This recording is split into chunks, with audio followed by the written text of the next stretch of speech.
Hi, and welcome back, scholars, to another e-lesson video. This is another Q2 enrichment video, this one on employing text evidence.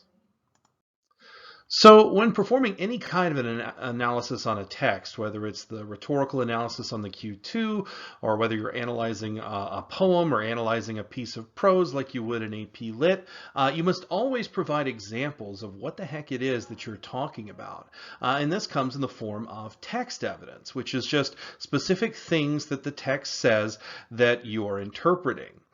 Without text evidence, your analysis would be entirely unconvincing, as you'd basically just be asking your readers to take your word for it. Evidence is also a major part of the new AP Lang essay rubrics. On each rubric, row B is the evidence and commentary row, and it's worth the most points by far. And appropriate evidence on that row B criteria can mean the difference between scoring the maximum 4 or dropping all the way down to 2 or fewer points. So, how do I employ text evidence to support my Q2 analysis? Well, text evidence should do 4 things. 1, it should clearly illustrate what it is you're analyzing. 2, it should be specific. 3, it must be a blend of paraphrase and direct quotation. And then lastly, it must be properly framed, embedded, and cited. Those are 3 techniques we'll talk about at the end. Doing all 4 of these things will ensure that your analyses are easy to follow and convincing. All right, so how do I ensure text evidence clearly illustrates what it is I'm analyzing? Well, simply make sure that the evidence you provide matches what you say the writer is doing. I know that's easier said than done, but the answer here is pretty plain. Just ask yourself, where does the author do this exactly? Where does the author do what they say I am doing? And what specifically do they say when they're doing this? And once you've found text evidence, ask yourself, does this statement really demonstrate exactly what I'm talking about? To illustrate picking appropriate text evidence, let's take a look at a sample Q2 prompt. This is Benjamin Banneker's letter to Thomas Jefferson, one a lot of you are familiar with. This is from the 2010 AP Lang exam. So let's say I was analyzing this strategy where Banneker attempts to point out Jefferson's hypocrisy for believing in personal liberty while still owning slaves. So ask myself, where does Banneker do this exactly?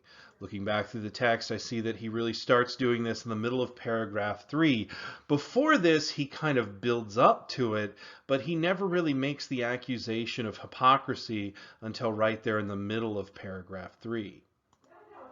So what does Banneker say specifically to make this connection? So where does he specifically point out something that is hypocritical? Well, it's where he says this.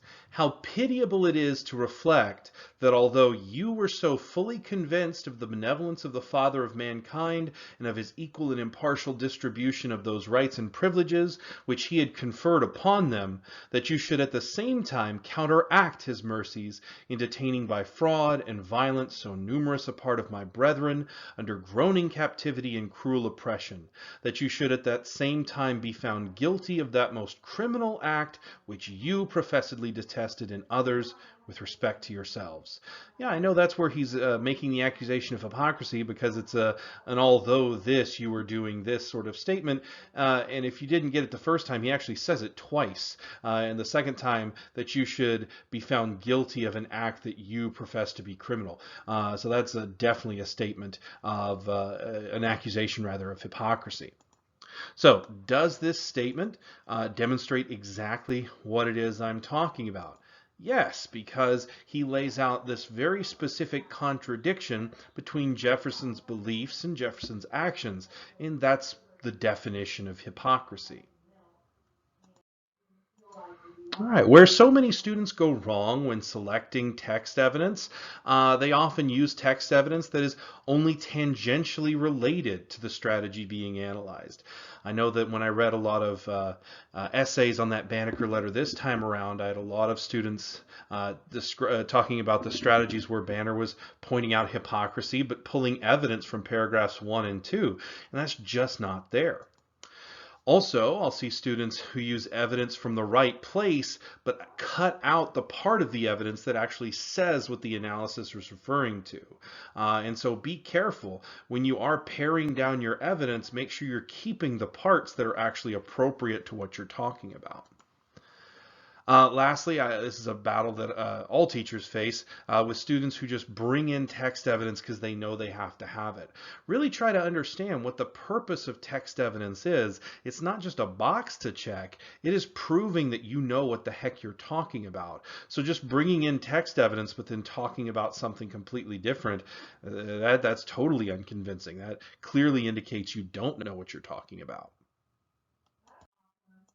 All right, moving on. How do I ensure that text evidence is specific enough?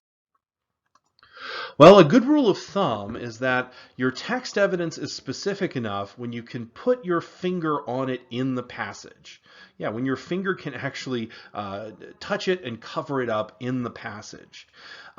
You are allowed on the AP exam on all 3 essays to use paraphrase and direct quotation as evidence. Direct quotation is always going to be specific. You never have to worry about that. But paraphrase is where students start to get into trouble. They'll often paraphrase something and think they're paraphrasing, but they're actually just summarizing or drawing conclusions and not actually citing specific evidence. So let's take a look at an example of what is considered specific enough and not specific enough. Here is a specific paraphrase. Banneker invites Jefferson to recall the perils and hopelessness he felt when the Americans were still subjugated by the British. I can point to the 2 statements in paragraph 1 where he talks about the perils that Jefferson faced and the hopelessness that he felt. And this is a paraphrase. Banneker doesn't use those exact words, but because it's a paraphrase, he uses those exact ideas, and I can point to them in the text. An example of something not specific enough would be saying simply that Banneker reminds Jefferson of the time when he was a slave under the British. Yeah, that's true, he does do that, but that's not really considered text evidence for the purposes of essay scoring because it's not specific enough. And if you try to point to this, try to put your finger on it in the text, you really can't without, like, I don't know, trying to cover up all of paragraph 1 by laying your finger. No, you can't do it. And that's because it's not a specific piece of evidence. Here's another example of specific enough. Banneker asks Jefferson and other slaveholders to reconsider their prejudice and empathize with their slaves. Yeah, he does this very specifically in paragraph 4, and I can again point to the 2 different places where he first asks them to reconsider that prejudice, and secondly where he asks them to empathize when he says put your souls in their souls' stead. A not specific enough way of saying this would be to say that Banneker argues that Jefferson and others shouldn't hold slaves. Well, yeah, he does kind of in a roundabout way, but again, I can't put my finger on exactly where he does that because he doesn't say anywhere in there you shouldn't hold slaves. In fact, he kind of goes out of his way to do the opposite and instead let them draw their own conclusions. So in the end, to make sure that your evidence is specific enough, it just has to be a statement that contains an idea that you can point directly to in the text. All right. Where many students go wrong when using specific evidence, first of all, just being lazy with paraphrasing. Remember, a paraphrase must be an idea by idea or a sentence by sentence at a time. You can't, for instance, paraphrase an entire paragraph down into one simple statement. That just doesn't work. Secondly, referencing things as evidence that are really only ever implied. That you want to be careful of that. Make sure that what you're stating as evidence is actually something that the writer is saying and not just implying. Lastly, instead of using something as evidence that's only something that you have concluded from the text, rather than something that's stated from the text. That's similar to using something the writer only implies, but make sure that evidence is something that the writer actually says, not just some inference you've drawn or conclusion you've made. All right, so next, how do I use a blend of direct quotation and paraphrase in my Q2 analysis? Well, the bottom line here is that you need to use both. You can't use direct quotation only. You can't use only paraphrase if you want to score well, if you want to write well. The rule of thumb here on blending these two is to use direct quotation when the exact words and phrases matters, and then paraphrase everything else. So here's an example. If I were trying to, again, with the same strategy before, pointing out that Jefferson's hypocrisy, or Jefferson was being hypocritical for believing in personal liberty while still owning slaves. Here's the text evidence that I pulled earlier. It's just a big, long quotation. And there's some really expressive wording and phrasing in here that I want to keep. I want to quote those words and phrases that are only important, though, to the point that I'm trying to make, and then paraphrase everything else. So this is all about picking out the words and phrases that are important to what I'm trying to prove. So I might point out these. Yeah, he calls it pitiable, this equal and impartial distribution that of those rights and privileges to people, but then counteracting his mercies under groaning in captivity. These sort of phrases are the key phrases that really describe that tremendous hypocrisy. So here's what I can do with those phrases so that I'm using direct quotation on just them and paraphrasing everything else. So my evidence might look something like this. Banneker notes how, quote, pitiable it is that, although Jefferson believes in God's, quote, equal and impartial distribution of those rights and privileges on all of mankind, he should, quote, counteract his mercies in detaining by fraud and violence so many slaves, quote, under groaning captivity and oppression, suggesting that Jefferson is, quote, guilty of that most criminal act which he claimed to abhor in other people. Here, what this blend of paraphrase and quotation does is, one, it helps ensure my text evidence is specific by using some direct quotation. And two, the use of direct quotation also helps lend additional credibility to my interpretation, as too much paraphrase can kind of cause my reader to question whether or not that is actually what the writer says. Three, it actually helps focus my reader's attention on just the specific words and phrases that demonstrate what I'm talking about. There's some really cool phrases that Banneker uses that I cut out here because they distract from the point I'm making. The part about his brethren, that was such a cool phrase, but he's not trying to make a point right here anyway that those are his people. He's trying to make a very different point, so I left that part out altogether. And finally, this helps me avoid bringing any unnecessary or irrelevant elements to my text, things that my audience just doesn't need to worry about right now. So, where so many students go wrong when choosing how to present their text evidence in this blend of quotation and paraphrase, well, a lot of students will just use only paraphrase. I see this more and more over the years. Once students learn that that quotation and paraphrase are acceptable, they start using only paraphrase all the time. And as I noted before, that can kind of get you into some trouble with specificity. Those students who use a blend of paraphrase and quotation will just kind of mix it up without really caring about what's necessary and what's not. They'll quote words and phrases that really aren't necessary to what they're talking about just because they know they need to blend the quotation and paraphrase. Lastly, I'll see a lot of students quote long strings of text from the passage because they aren't comfortable breaking it up into a blend of paraphrase and quotation. You've got to learn how to master that because whenever we AP readers see a long string of quoted text in an essay, all we're thinking is the student's trying to fill time. The student's trying to fill space. They're not comfortable enough with their own ideas, so they're trying to pad out their essay with the author's ideas. And in the end, those long long strings of quoted text really detract from your analysis because you're just copying down words in essence. All right, lastly, how do I frame, embed, and cite text evidence? These are three techniques that will help in any analysis task. Whenever you reference text evidence, you must make sure that it is framed, meaning that it's surrounded by context and explanation. It must also be embedded, meaning that it's placed within a grammatically correct sentence. That only applies to direct quotation. And lastly, the evidence must be cited, meaning you give the page, paragraph, or line numbers that the evidence comes from.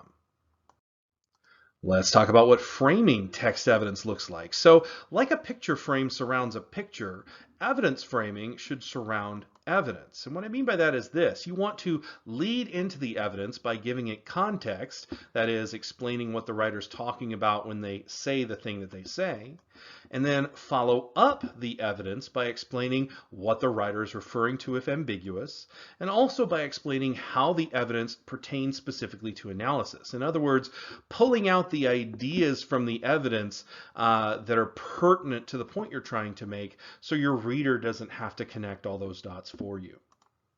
So if I were working with this strategy here, where Banneker attempts to connect Jefferson's personal experience to those with slaves, he does that at the start of paragraph 2. My evidence for that might be here from the beginning of paragraph 2 when he says, "This, sir, was a time in which you clearly saw into the injustice of a state of slavery and in which you had just apprehensions of the horrors of its condition." Now I need to frame that by first leading into it with some context. So I might say this: after Banneker describes Jefferson's terrible experiences during the Revolution, which is what he does in paragraph 1, he continues by discussing the way he and the other colonists reacted to their situation. That's basically what paragraph 2 is about. So I've given this piece of evidence, which comes from the beginning of paragraph 2, some background on what the heck the writer, Benjamin Banneker, is talking about when he says this. But that's not enough. For full framing, I need to actually follow it up by explaining the key ideas from it and any ambiguities that are there. So I might follow it up by saying this: the time that Banneker is referring to here is the revolt against the British, during which Banneker argues that Jefferson and the other colonists were subjugated under a kind of slavery by the British and experienced the wickedness of this institution firsthand. So that's the idea that I want my reader to get out of that text evidence. I'm just pulling it out for them instead of forcing them to do that job.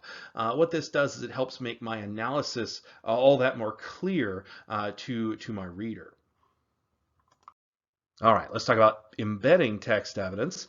Embedding text evidence really only applies to direct quotation. There's nothing really to embed with paraphrasing, but you need to learn how to do this because you're expected to use a blend of paraphrase and direct quotation. And what embedding does is it helps any quoted evidence you provide flow within the sentences you're writing.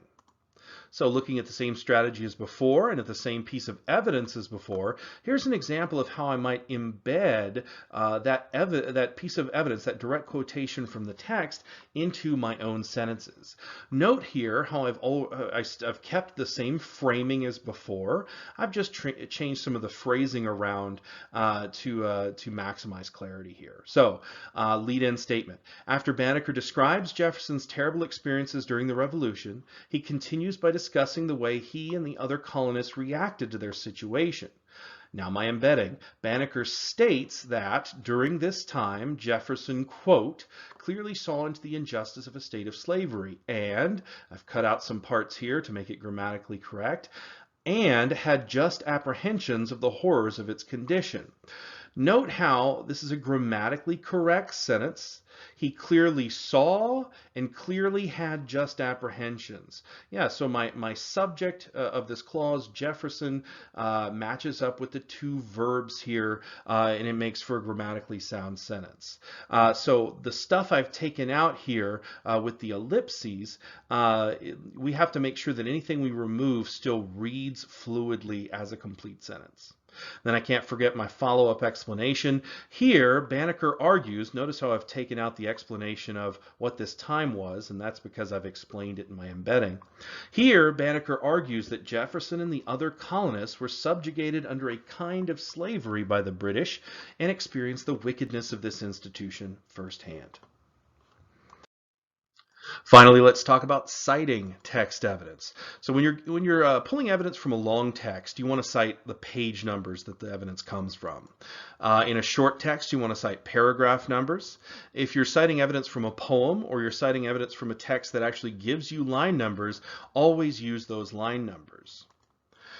You may cite the evidence within a sentence that you're writing, or you can cite the evidence in parentheses at the end of whatever syntactic unit that contains that evidence.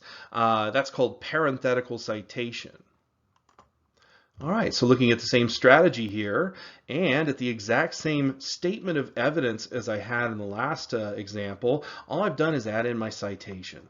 So after Banneker describes blah, blah, blah, Banneker states in lines 15 through 17 that during this time Jefferson, quote, clearly saw into the injustice of slavery, and so on and so forth.